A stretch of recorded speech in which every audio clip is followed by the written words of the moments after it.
Ке му посакам добро утро на магистер Борис Тунџев, директорот на Агенцијата за катастар на недвижности, со кој што ќе поразговараме за новите измени и дополнување на Законот за катастар на недвижности. Добро утро и добро дојдовте во утринската програма на Националниот сервис. Благодарам на поканата. Добро утро во вашата емисија Македонија наутро. Неодамна беше донесен нов закон за измени и дополнување на Законот за катастар на недвижности. Кои се поволностите пред се за геодетите, потоа за вработените на катастарот, но уште повеќе кои се поволностите за граѓаните, што посебно ќе ги интересира нашите гледачи. Што е ново и дали воопшто тие ќе добијат нешто ново со овој закон, за кој што зборуваме? Измените, јас прво би ги почнал по обратен редослед од тоа што вие го кажавте. Најголем бенефит ќе имаат граѓаните на Република Северна Македонија, од причини што во овие измени во Законот за катастар на недвижности се направени суштински измени по однос на запишувањата на правата на недвижностите, односно по оние податоци кои што веќе граѓаните имаат запишано права или кои што во изминатиот период не успеале да го остварат тоа право. Тоа пред се однесува на оние катастарски општини и оделенија каде што бил пописен катастар. Таму се и најголемите проблеми, како за пример можам да спомнам една бројка дека само во овие катастарски општини самата држава нема запишано имот од некаде од 80.000 хектари.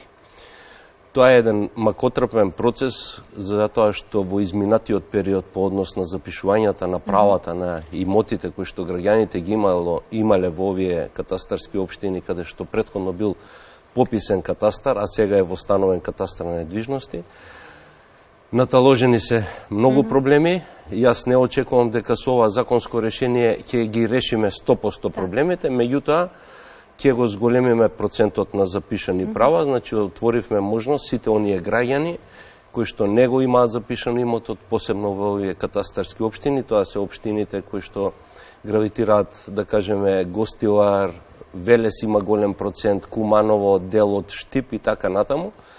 Отворивме можност со обична пријава да тие граѓани каде што, ќе повторам, бил пописниот катастар да ги запишат своите права. Имаме голем број на измени во овој закон за изменување и дополнување на Законот за катастар на недвижности, што се однесува до исправките на грешки, кои што оваа институција во изминатиот период ги има направено, а се однесуваат како по однос на личните податоци, податоците по однос на недвижностите, грешки по однос на сособственичките делови, самите грешки кои што произлегле од начинот на воспоставување на катастарот на недвижности. Значи, поголемиот дел од законските измени се однесуваат токму на граѓаните, останатиот дел се опфатени професионалните корисници, професионалните овластени геодети. Таму се воспостави еден институт по однос на овластувањата, кој што во изминатиот период сериозна пречка и представуваше на овластените геодети кога отсуствуваат од државата, а се обврзани да посетуваат едукативни настави.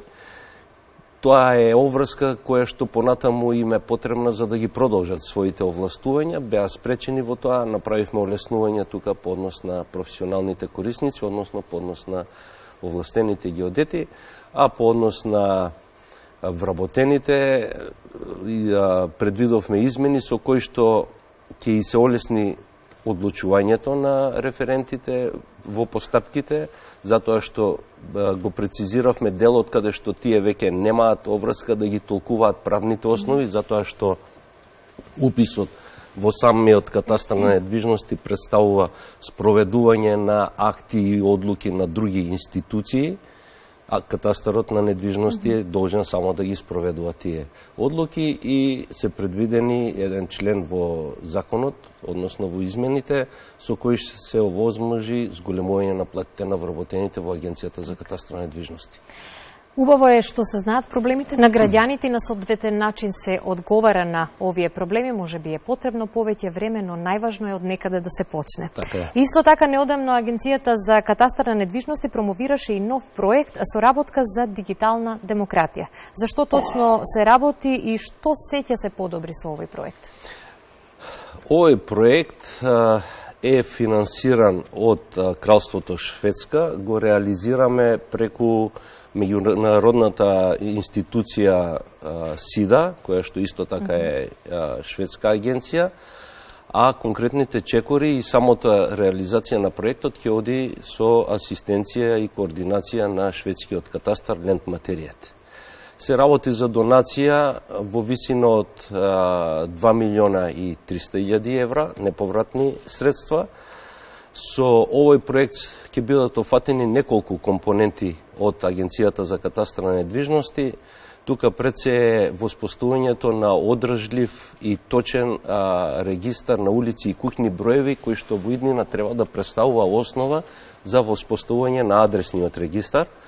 Агенцијата за катастар на недвижности веќе дел од градовите и од општините се прибрани теренските податоци, меѓутоа тоа представува сериозна операција, самата операција на теренско прибирање на податоци. Вие треба да земете на терен податок за секоја куќа и за секоја улица, една обемна операција. Затоа го препознавме дека овдека ни е потребна како и стручна помош, така и финансиска помош. Тоа е една од главните компоненти. Втората главна компонента е воспоставувањето на скен центар. Скен центар кој што за прв пат во нашата држава ќе биде воспоставен во една институција и ќе биде во насока на скенирање на целокупниот архивски материјал кој што се однесува од првиот премер, воспоставен од 1926 година, датира првиот премер, се до 2012 година, кога со закон беше воведено задолжителното доставување на дигитални податоци во Агенцијата за катастар на недвижности. Значи, овој период има еден вакуум кој што агенцијата располага со огромен број на архивски материјал кој што се однесува за имотите на сите граѓани, имотот на државата. Висок приоритет е тој материјал да биде заштитен во дигитална форма. Значи, врвен приоритет е воспоставувањето на овој скен центар за нашата институција. Другата компонента е точна и одржлива геодетска инфраструктура. Работиме четврта компонента, тоа е развојот на IT стратегијата во институцијата и секако националната инфраструктура на просторни податоци и усогласувањето со европската регулатива. Многу новитети, многу работа пред вас. Поголем предизвик да ги зголемувате вашите активности и секако да ги подобрувате условите и можностите за граѓаните. Агенцијата за катастар на недвижности голем дел од својот сервис, од своите сервиси секако веќе ги нуди онлайн, што е познато и за граѓаните, но еве вие ќе ми кажете што имате ново на полето на ЕКАТ системот и што се граѓаните можат овде да побараат и да најдат тоа што ги интересира. Агенцијата има развиено неколку дистрибутивни системи. За граѓаните е системот One Stop Shop портал, каде што можат тие во дигитална форма и за потребите на дигитални постапки кои што се водат пред други институции да ги користат тие податоци, како например вадење на имотен лист, копија од катастарски план и така натаму. Значи, ние дадовме имаше малку недоумица помеѓу граѓаните, зошто кога ќе извадат таков електронски документ, во пракса не можат да го користат.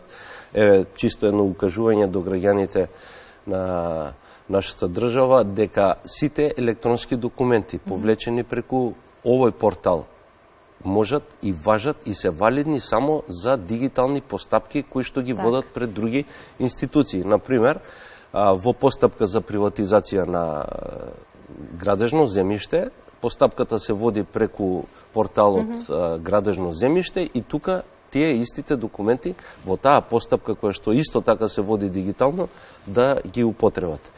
ЕКАТ шалтерот е наметен повеќе за професионалните корисници, тоа се нотарите, општините, приватните геодетски друштва, извршителите, адвокатите и така натаму. Драстично е зголемен бројот на корисници на ЕКАТ шалтерот. Од 2017, кога мене ме назначија за директор, бројката на професионалните корисници беше околу 920, сега веќе достигнавме околу 1300 професионални корисници, некаде, значи, приближно 50% зголемување на бројката на професионални корисници. Најбитната измена што ја направивме во овој ЕКАТ шалтер е тоа што по принципот сите граѓани да можат во местото на живење да се извадат имотен лист за било која друго оделение кое што не е во нивното место на живење. Сега ја воспоставивме можноста поднесување на документи во местото на живење за недвижност во било кој друг град. Значи, сега, ако имате, например, еве да малце пластично го објаснам тоа, ако имате вие за легализација објект во Охрид, не морате да одите за Охрид, истите тие документи можете да ги поднесете овдека во Скопје. Тоа е таа поврзаност и тие можности кои што се унапредуваат и се зголемуваат за да се олесни работата и функционирањето и услугата за граѓаните. Разговорот го започнавме со поволностите за граѓаните и вработените. Со донесување на новиот закон ќе ја затвориме темата. Неодамна сретнав информација дека ќе ги зголемите и платите за вработените, што е навистина многу убава информација за нив. Дали ова ќе значи поголем стимул за вработените и дали ќе значи конечно дека ќе добиеме попристапни услуги во катастарот и попријателски расположени и настроени вработени кои што ќе не пречекаат на шалтерите? Добро, интересна тема. Јас го очекував ова прашање затоа што овие денови е интересна и мерката која што одеше преку владата со зголемувањето на вредноста на бодот за сите вработени во државната администрација за 5%. Спомнав на почетокот дека со измените во законот ние овозможивме да процентуално зголемување на платите, односно на надоместокот на платите за вработените во Агенцијата за катастар на недвижности. Во моментот таа бројка е некаде околу, точно 857 вработени. Со измените во законот беше регулирано зголемување на 5% само на дел од вработените. На дел од вработените кои што беа ангажирани на работење на геодетско-катастарскиот информациски систем.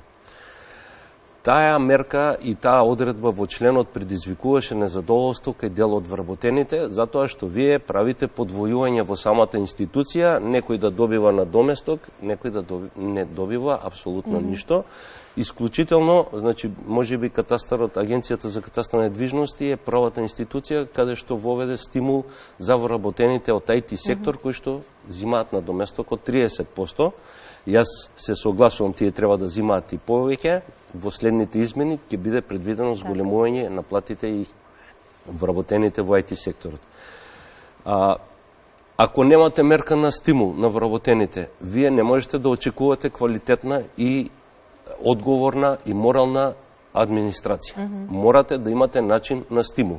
Агенцијата за катастар на недвижности овие средства ги обезбедува од самофинансирачката сметка.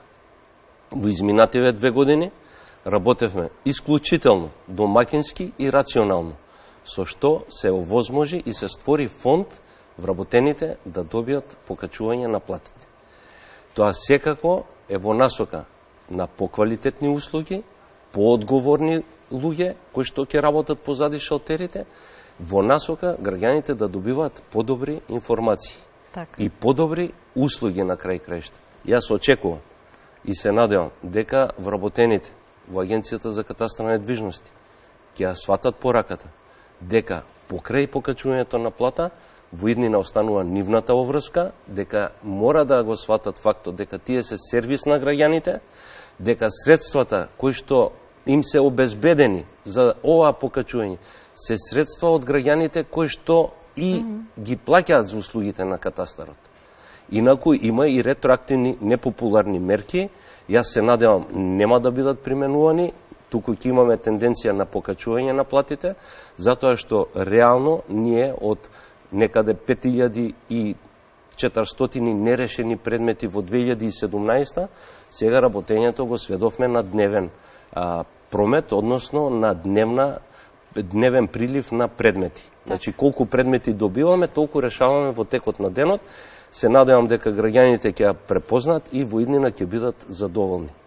Јас искрено се надевам дека понудивме многу информации и одговоривме на повеќе прашања кои што го задоволуваат интересот на граѓаните, а поврзани со вашето работење. Ви посакувам уште многу успеси понатаму во вашата работа и секако да се видиме со некои други нови работи кои што ги воведувате во работењето, а се дел од оваа институција. Да ви се заблагодарам на поканата. На вистина многу е кратко времето, во 10 минути да ги кажете сите новитети, затоа што ова е секогаш актуелна тема која што засега голем број на граѓани, интересна тема, затоа што Агенцијата за катастар на недвижности е сервис не само на граѓаните, туку и на многу други професионални и државни институции, така да темата е неисцрпна и се надевам дека вака ќе иницираме, ќе провоцираме за други емисии и други медиуми да малце се прошират понудим уште повеќе одговори на интересни прашања. Ви благодарам многу на гостувањето. Почитувани гледачи, следува музика, веднаш по музиката уште еден интересен разговор со кој што ќе ја најавиме операта Кавалерија Рустикана од Пиетро Маскањи, која што ќе се одржи на 15 октомври. Останете со нас и ќе дознаете нешто повеќе на оваа тема.